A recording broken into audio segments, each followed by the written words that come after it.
మంచిది ప్రియులారా, దేవుని వాక్యాన్ని ధ్యానిద్దాం. మనము నేటి దినాన పని గురించి దేవుని వాక్యం మనకేమని చెప్తుందో కొన్ని విషయాలను మనము జ్ఞాపకం ఉంచుకుందాము. ఆదికాండము 31వ అధ్యాయము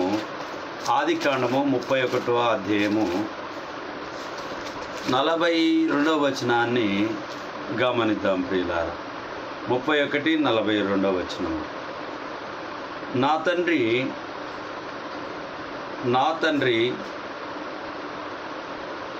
తండ్రి దేవుడు, అబ్రహాము దేవుడు, ఇస్సాకు భయపడిన దేవుడు నాకు తోడై ఉండని ఎడల నిత్యంగా నీవు నన్ను ఒట్టి చేతులతోనే పంపివేసి ఉందువు. దేవుడు నా ప్రయాసము, నా చేతుల కష్టమును చూచి పోయిన రాత్రి నిన్ను గద్దించనని లాబానుతో చెప్పాను. అందుకు లాబాను, ఈ కుమార్తెలు నా కుమార్తెలు, ఈ కుమారులు నా కుమారులు, ఈ మంద నా మంద నీకు కనబడుచున్నది, అంతయు నాది. ఈ నా కుమార్తెలనైనను వీరు కనిన కుమార్తెలనైనను నేడు నేనేమి చేయగలను? దేవుని వాక్యాన్ని మనం ఆలోచన చేసినప్పుడు 41వ వచనాన్ని కూడా చూద్దాం. ఇది వరకు నీ ఇంటిలో 20 ఏండ్లు ఉంటిని, నీ 2 కుమార్తెల నిమిత్తము 14 ఏండ్లు, నీ మంద నిమిత్తమును 6 ఏండ్లను నీకు కొలువు చేసి తిని, అయినను నీవు నా జీవితము 10 మార్లు మార్చితివి. నా తండ్రి దేవుడు, అబ్రహాము దేవుడు, ఇస్సాకు భయపడిన దేవుడు నాకు తోడై ఉండని ఎడల నిశ్చయముగా నీవు నన్ను ఒట్టి చేతులతోనే పంపివేసి ఉందు. దేవుడు నా ప్రయాసము, నా చేతుల కష్టమును చూచిపోయిన రాత్రి నిన్ను గద్దించనని లాబానుతో చెప్పెను. దేవుని దాసుడైనటువంటి మరి ఇక్కడ యాకోబు గురించి మనం ఆలోచన చేస్తూ ఉన్నాం. ఈ లేఖనంలో యాకోబు ఆలోచన చేస్తూ ఉన్నాడు. ఒకవేళ దేవుని దయ లేకపోయింటే, దేవుడు ఒకవేళ నీతో మాట్లాడకపోయింటే, దేవుడు ఒకవేళ నిన్ను గద్దించకపోయి ఉంటే నన్ను ఒట్టి చేతులతో పంపించేవాడివి కదా అని చెప్పి అబ్రహాము దేవుడు, ఇస్సాకు దేవుడు అని చెప్పి జ్ఞాపకం చేస్తూ ఉన్నాడు. నిజముగా ప్రియులారా, దేవుడు మన కష్టార్జితాన్ని ఆశీర్వదిస్తే తప్ప మనం ఆశీర్వదింపబడమనేటటువంటిది జ్ఞాపకం ఉంచుకోవాలి. యాకోబు గారు తాను అదే గుర్తు చేసుకుంటూ ఉన్నాడు. ఏమిటి అని అంటే, దేవుడు నాకు తోడై ఉన్నాడు అని చెప్పి. ఒకవేళ దేవుడు తోడై ఉండకపోయింటే నన్ను ఒట్టి చేతులతో నీవు పంపించేవాడివి అని చెప్పి. నిజంగా ప్రియులారా, దేవుని వాక్యం మనకు సెలవిస్తున్నది ఏమిటంటే, దేవుని ఆశీర్వాదాన్ని మనం పొందేవారిగా ఉండాలి. అప్పుడే మనకు మేలు దొరుకుతుంది, మేలు జరుగుతుంది అని చెప్పి నిశ్చయంగా మనము నమ్మాలి. నమ్మినప్పుడే కార్యము జరుగుతుంది. నమ్మకపోతే కార్యం అనేటటువంటిది జరగదు. యాకోబు గారి జీవితంలో తాను ఎదుర్కొన్నటువంటి స్ట్రగుల్ను, ఇబ్బందులను మరి జ్ఞాపకం చేసుకుంటున్నాడు. 2 కుమార్తెల కొరకు నేను 14 సంవత్సరాలు, మళ్ళీ 6 సంవత్సరాలు నేను పని చేస్తుని, కానీ ఒకవేళ దేవుడు నాకు తోడై ఉండని ఎడల నీవు నన్ను వట్టి చేతులతో పంపించేవాడివి అని చెప్పి దేవుని వాక్యంలో యాకోబు గారు జ్ఞాపకం చేస్తూ ఉంటున్నారు. 90వ కీర్తన 10వ చరణాన్ని చూద్దాం. మా ఆయుష్కాలము 70 సంవత్సరములు, అధిక బలమున్న ఎడల 80 సంవత్సరములగును. అయినను వాడి వైభవము ఆయాసమే, దుఃఖమే, అది త్వరగా గతించును, మేము ఎగిరిపోవుదుము. ఇక్కడ మరి దీర్ఘాయువు గురించి దేవుని వాక్యం రాయబడి ఉంది. అక్కడనేమో కష్టార్జితాన్ని ఆశీర్వదించిన దేవుడు, ఇక్కడనేమో దీర్ఘాయువు చేత ఆశీర్వదించాలనేటటువంటి ఉద్దేశాన్ని, ఈ లేఖనాన్ని మనము ఎప్పుడు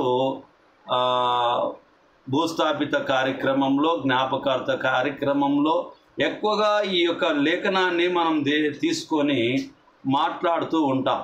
ఎందుకు అనంటే అధిక బలమున్న ఎడల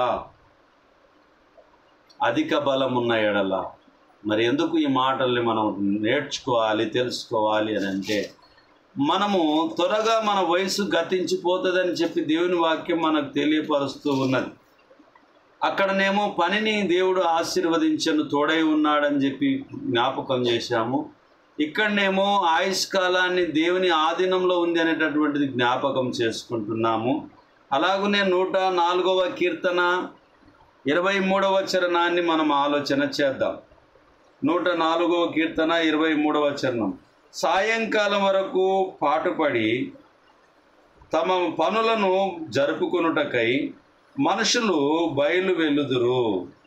యెహోవా నీ కార్యములు ఎన్నెన్ని విధములుగానున్నవి, జ్ఞానము చేత నీవు వాటినన్నిటినీ నిర్మించితివి. నీవు కలుగజేసిన వాటితో భూమి నిండి ఉన్నది. మరి 23లో సాయంకాలమున వరకు పాటుపడి తమ పనులను జరుపుకొనుటకై మనుషులు బయలు వెలుదురు. యెహోవా నీ కార్యములు ఎన్నెన్ని విధములుగానున్నవి, జ్ఞానము చేత నీవు వాటిని నిర్మించితివి. నీవు కలుగజేసిన వాటితో భూమి నిండి ఉన్నది.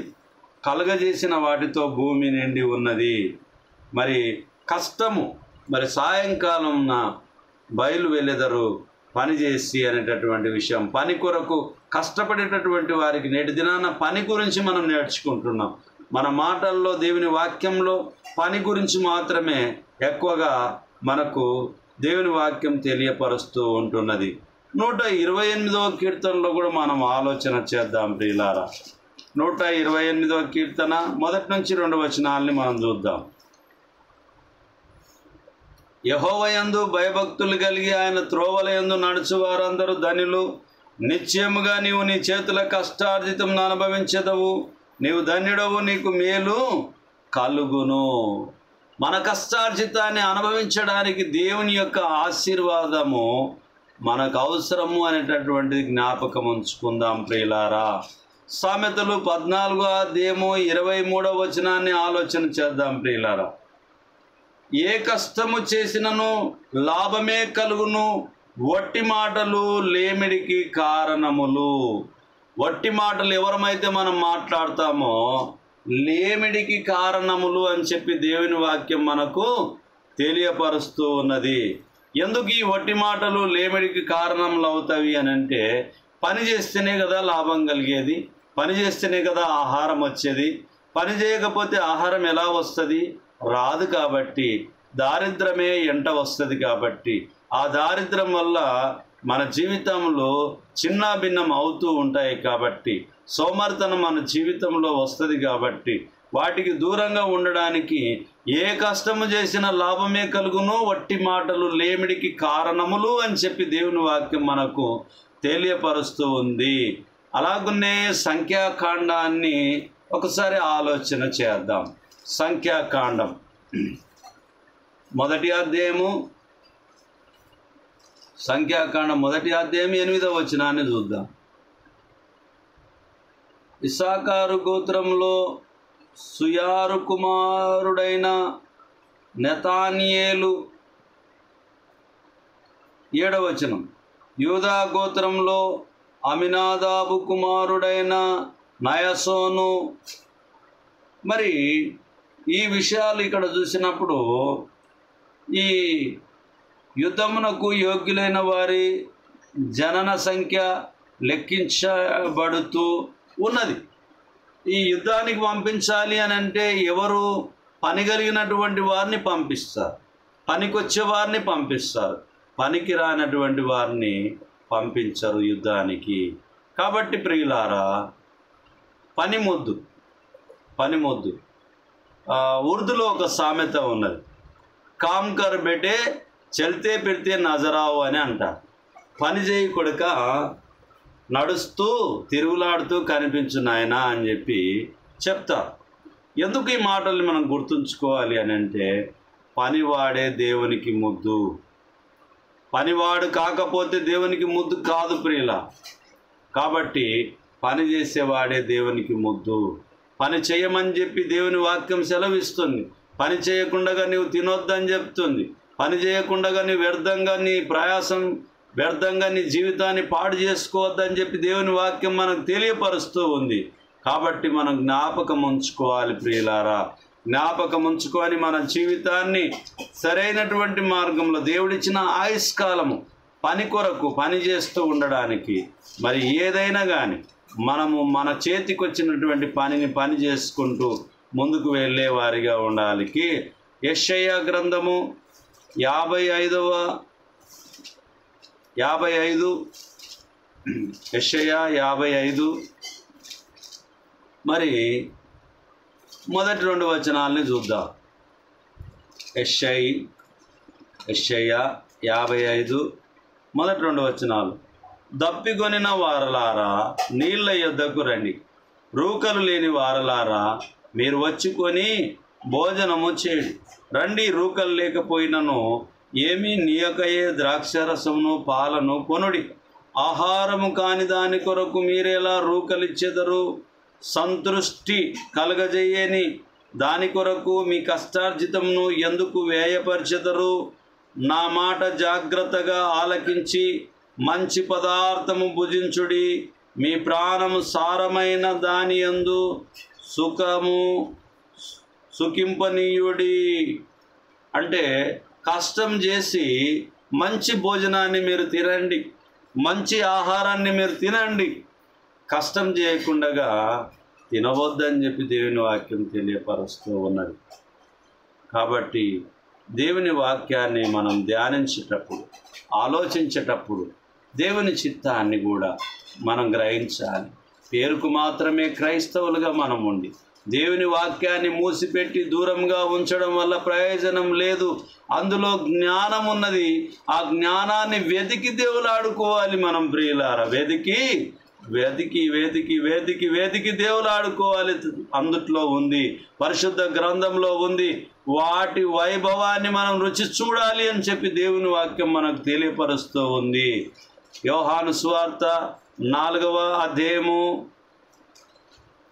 38వ వచనాన్ని మనం ఆలోచన చేద్దాం ప్రియులారా. 38 మీరు దేనిని గురించి కష్టపడలేదో దానిని కోయుటకు మిమ్మును పంపితిని.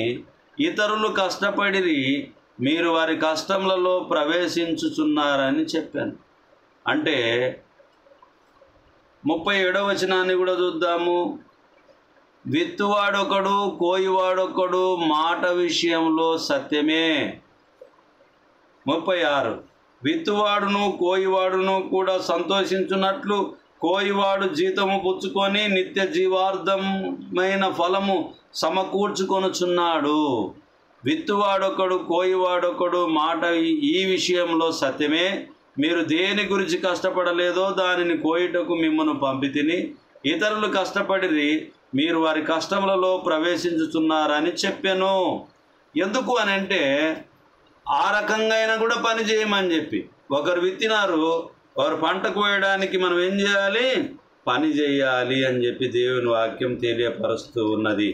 కాబట్టి పనిలో భాగస్వామ్యం కావాలని చెప్పి దేవుని వాక్యం మనకు పదే పదే తెలియపరుస్తూ ఉన్నది. కొరింథీయులకు రాసిన మొదటి పత్రిక 15వ అధ్యాయము 58వ వచనాన్ని ఆలోచించేద్దాం.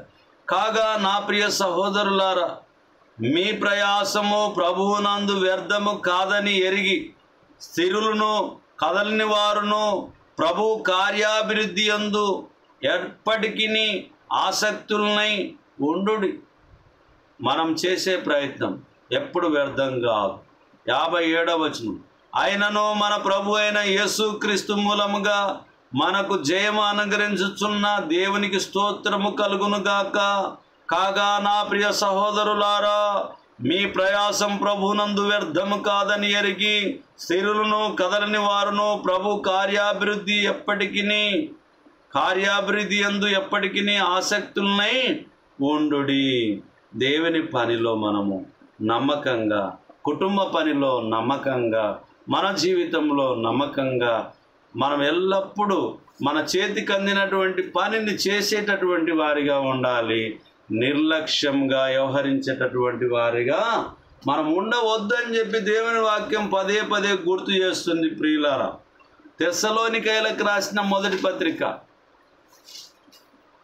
1వ అధ్యాయము 1 నుంచి 3 వచనాలని మనం చూద్దాం. 1 తెస్స 1వ అధ్యాయము 1 నుంచి 3 వచనాలని మనం చూద్దాం. ప్రియులారా, తండ్రి అయిన దేవుని యందు ప్రభువైన యేసుక్రీస్తునందును ఉన్న తెస్సలోనికేల సంఘమునకు పౌలును సిల్వానును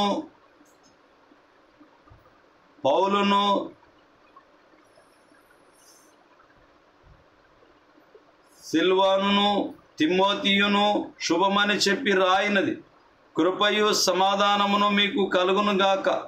విశ్వాసంతో కూడిన మీ పనిని, ప్రేమతో కూడిన మీ ప్రయాసమును, మన ప్రభు అయిన యేసుక్రీస్తునందలి నిరీక్షణతో కూడిన మీ ఓర్పును మేము మన తండ్రి అయిన దేవుని ఎదుట మానక జ్ఞాపకము చేసుకొనుచు మా ప్రార్థనల యందు మీ విషయమై జ్ఞాపము చేయుచు మీ అందరి నిమిత్తం ఎల్లప్పుడూ దేవునికి కృతజ్ఞతాస్తుతులు చెల్లించుచున్నాము. మన పనిలో ఏ పని? దేవుడు నీకు ఇచ్చిన పని, దేవుడు నాకు ఇచ్చిన పని, సిగ్గుపడకుండా పని చేయమని చెప్పి దేవుని వాక్యం తెలియపరుస్తుంది.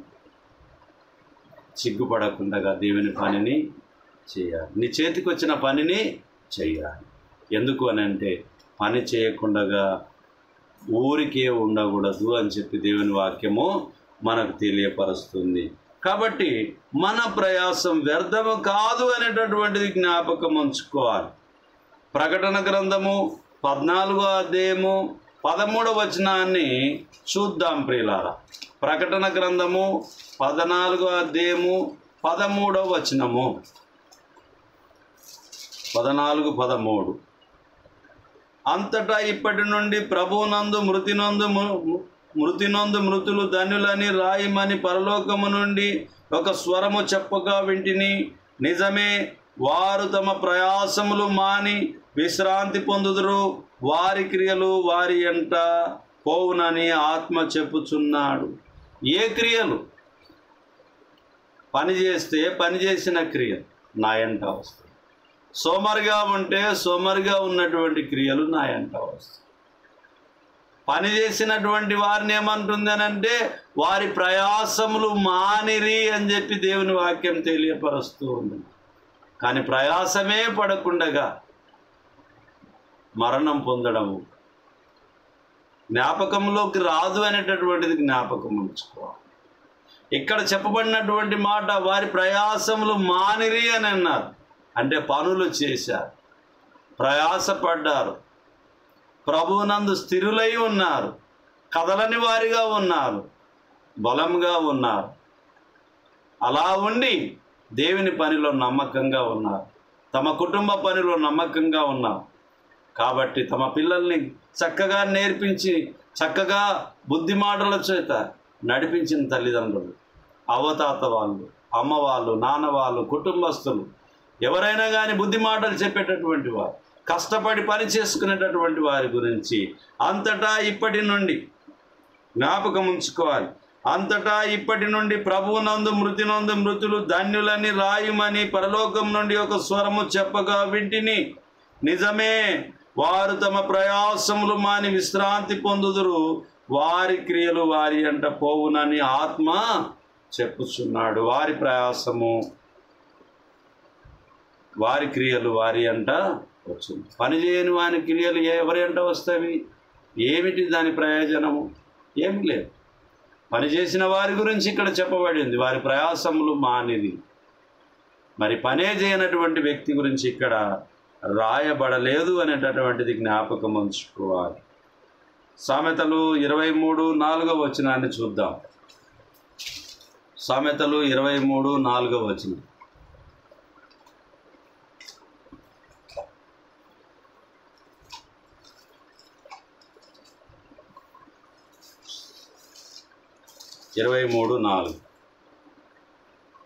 ఐశ్వర్యము పొంద ప్రయాసపడకుము, నీకు అట్టి అభిప్రాయం కలిగినను దాన్ని విడిచిపెట్టు. ఐశ్వర్యము పొందడము కొరకు నీవు ప్రయాసపడవద్దు. దేవుని నీతిని, రాజ్యాన్ని వెతకడానికి ప్రయాసపడమని చెప్పి ఆలోచన చేస్తుంది. ఎందుకు ఈ మాటలనంటే, చాలామంది దాని కొరకే ప్రయాసపడుతూ ఉంటారు. దేని కొరకు? ఐశ్వర్యం సంపాదించుకుందామనే దాని కొరకే ప్రయాసపడుతూ ఉంటారు. దాని కొరకు నీ ప్రయాసపడవద్దు అని చెప్పి దేవుని వాక్యం సెలవిస్తూ ఉంది. ఎందుకు సెలవిస్తుంది అని అంటే, ఆ ఐశ్వర్యం శాశ్వతమైనది కాదు అని చెప్పి దేవుని వాక్యం తెలియపరుస్తూ ఉంది. అందుకనే మనకు జ్ఞాపకం చేస్తూ ఉంది 23:4, ఐశ్వర్యం పొంద ప్రయాసపడకుము, నీ కట్టి అభిప్రాయం కలిగినను దానిని విడిచి పెట్టుము. ఒకవేళ ఇయ్యాలనుకుంటే దేవుడు ఇస్తాడు. నీవు పొందాలనుకునేటటువంటి ఆలోచన నీవు కలిగినను దాన్ని విడిచిపెట్టుము అని చెప్పి దేవుని వాక్యం తెలియపరుస్తూ ఉంది. కాబట్టి ఐశ్వర్యం కావాలంటే దేవుడు ఇస్తాడు, కానీ నీవు పనిని చేయడానికి ముందుకు అడుగు వేయాలి. పని చేయకుంటే ప్రయోజనకరమైనది ఏమీ లేదు అని చెప్పి దేవుని వాక్యం తెలియపరుస్తూ ఉంది. పని చాలా ఇంపార్టెంటు. ఆ పనిలో దేవుని పని చాలా ముఖ్యమైంది అనేటటువంటిది. బ్రతకడానికి ఆహారం కొరకు కష్టపడడంలో తప్పు లేదు, కానీ ఐశ్వర్యం కొరకు నీవు ఆలోచన చేయవద్దు అని చెప్పి దేవుని వాక్యం తెలియపరుస్తూ ఉంది. దేవుడిస్తే తీసుకుందాం. ఒకవేళ దేవుడు ఇవ్వకపోతే నువ్వు పని మాత్రం నువ్వు చేయడము మానవద్దు, సోమరిగా ఉండవద్దు. దేవుడు కృపను చూపించి సహాయం చేస్తాడనేటటువంటిది ఈ లేఖనం మనకు జ్ఞాపకం చేస్తూ ఉంది. మత్తయి సువార్త 11:28 చెప్పబడినట్టుగా మీ భారము దేవుని మీద మోపమని చెప్తుంది. మీ భారం ఎవరి మీద మోపమంటుంది? దేవుని మీద మోపమంటుంది. 11:28 జ్ఞాపకం చేసుకుందాం. మత్తయి సువార్త 11:28, ప్రయాసపడి భారం మోసుకొనుచున్న సమస్త జనులారా నా యొద్దకు రండి, నేను మీకు విశ్రాంతిని కలగజేతును. మీరు పడ్డ ప్రయాసంతో ఏమి ప్రయోజనం ఏమి లేదు, నా యొద్దకు రండి, విశ్రాంతిని ఇస్తానని చెప్పి దేవుని వాక్యం మనకు తెలియపరుస్తూ ఉంది. రాత్రంతయు శ్రమ పడినా రాలేదు ప్రభు జయము, రహదారులు వెదకినను రాదాయను ప్రతిఫలము, రాక్షించు నీ సిలువా రమణీయ లోతులలో రతనాలను వెదుకుటలో రాజిల్లు నా పడవా, నడిపించు నానవా అని చెప్పి మనం ముందుకు కొనసాగేటటువంటి వారిగా ఉండాలి ప్రియులారా. యోహాను సువార్త 6:27 చూద్దాం ప్రియులారా. యోహాను సువార్త 6:27 చూద్దాం. క్షయమైన ఆహారము కొరకు కష్టపడకుడి గాని నిత్య జీవము కలగజేయి అక్షయమైన ఆహారము కొరకే కష్టపడుడి, మనుష్య కుమారుడు దానిని మీకిచ్చును. ఎందుకై తండ్రి అయిన దేవుడు ఆయనకు ముద్ర వేసి ఉన్నాడని చెప్పెను. అక్షయమైన ఆహారము కొరకు కష్టపడకుడి గాని నిత్య జీవము కలగజేయి, క్షయమైన ఆహారము కొరకు కష్టపడకుడి గాని నిత్య జీవము కలగజేయి అక్షయమైన ఆహారం కొరకే కష్టపడుడి అని చెప్పి దేవుని వాక్యము తెలియపరుస్తూ ఉన్నది. కాబట్టి చాలామందిని మనం చూస్తూ ఉంటాం, దేని గురించి కష్టపడుతున్నారో అనేటటువంటి విషయాన్ని మనం గమనిస్తాం. ఐశ్వర్యం కొరకు, క్షయమైన ఆహారం కొరకు ఆలోచన చేస్తూ కష్టపడుతూ ఉంటారు, కానీ వారికి ఏమి దొరకదు అని చెప్పి దేవుని వాక్యము తెలియపరుస్తుంది. లోకానుసారంగా ఉన్నటువంటిదంతా కూడా ఒకరోజు చిమ్మట పట్టును అనేటటువంటిది జ్ఞాపకం ఉంచుకోవాలి. తెస్సలోనికైలకు రాసిన మొదటి పత్రిక 5:12 ఆలోచన చేద్దాం. మొదటి తెస్స 5:12, 5:12. మరియు సహోదరులారా, మీలో ప్రయాసపడుచు ప్రభువునందు మీకు పైవారై ఉండి మీకు బుద్ధి చెప్పు వారిని మనన చేసి వారి పనిని బట్టి వారిని ప్రేమతో మిక్కిలి ఘనంగా ఎంచవలనని వేడుకొనుచున్నాం. మరియు ఒకరితోనొకడు సమాధానముగా ఉండుడి. మరియు సహోదరులారా, మీలో ప్రయాసపడుచు ప్రభువునందు మీకు పైవారై ఉండి మీకు బుద్ధి చెప్పు వారిని మనన చేసి వారి పనిని బట్టి వారిని ప్రేమతో మిక్కిలి ఘనంగా ఎంచవలనని వేడుకొనుచున్నాం. మరియు ఒకరితోనొకడు సమాధానంగా ఉండుడి అని చెప్పి దేవుని వాక్యం తెలియపరుస్తుంది. ఎలాగుండమని చెప్పి దేవుని వాక్యం తెలియపరుస్తుంది? సమాధానంగా ఉండమని చెప్పి దేవుని వాక్యం. మన పై అధికారులు మన మీద కోపగించినప్పుడు, బుద్ధి చెప్పినప్పుడు వాటిని మనం సరిచేసుకునడానికి ప్రయత్నం చేయాలి. కానీ వారి మీదనే బాధపడడమో లేదా అసూయపడడమో లేదా వ్యతిరేకమైనటువంటి ఏ ఆలోచన మనం కలిగినా దేవుని దృష్టిలో అది తప్పే, పాపమే అనేటటువంటిది జ్ఞాపకం ఉంచుకోవాలి. ఎందుకంటే పై అధికారులకు లోబడమని వాక్యం చెప్పింది. వాక్యమే సత్యం కాబట్టి, ఆ సత్యమే దేవుడు కాబట్టి దేవుని